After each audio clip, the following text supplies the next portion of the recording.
Speaking, continuing on the overseas, we can also compare the three-hander reference 4500V to the chrono and the dual time, right?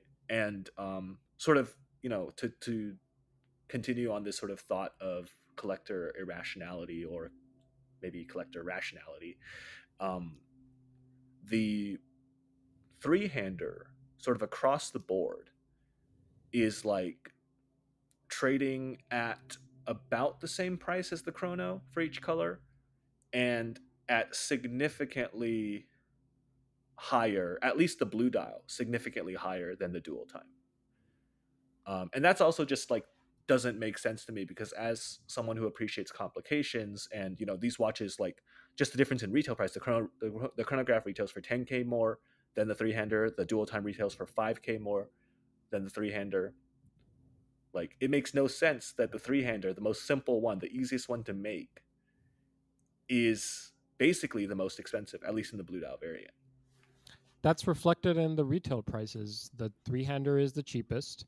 The next one up in price is the dual time, and then the most expensive that you pay Vacheron for is the chronograph, and that Right, but reflects the market price is the opposite. exactly. You see this with the Nautilus as well, right? The 5711 Nautilus versus the 5712, which has the circular date and the moon phase.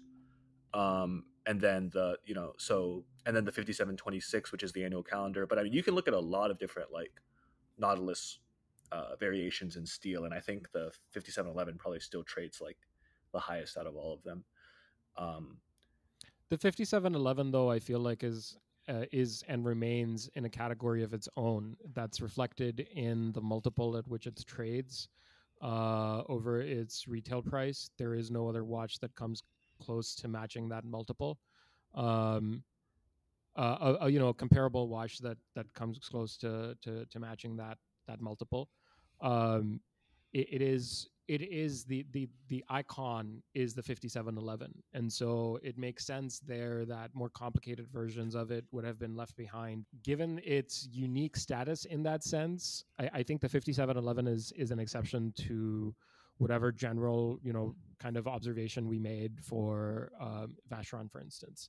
um, what we said there, I think applies for VC, could apply to other brands. The 5711, I think, is just it is so much bigger than I believe just the world of watches at this juncture that it's not. I don't even know how useful it is necessarily to think of it as a watch anymore. and sorry, why is it different than VC? Because you're seeing the same market conditions, right? Where the three-hander, the simpler one, is trading at the highest, and then also the blue dial is trading at the highest. Yes, but the 5711 is trading higher by a lot more than the VC three-hander is, and that's because the 5711, like I said, is in a class of its own. So that distinction that it holds as the watch that the world went crazy for because of the Tiffany dial and because of the green dial before that, and the one green dial that sold for 450,000 at auction, I believe, last year or sometime.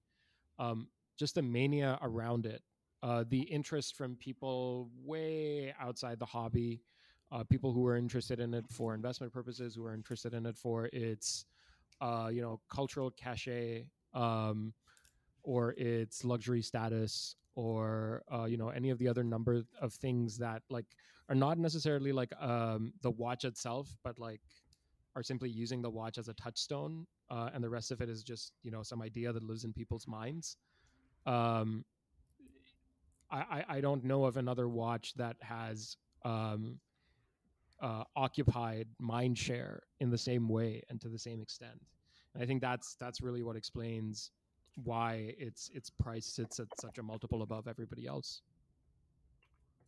Yeah, I'm not so sure. I don't know. Yeah, because to me, like, it takes time to build an icon, and the Nautilus has been around for like 50 years or whatever, but it's only in the last like literally like 3 years that the market's been insane. I started collecting in 2017, and back then the Nautilus was basically at retail, maybe slightly above retail, maybe like 20, 30% above retail.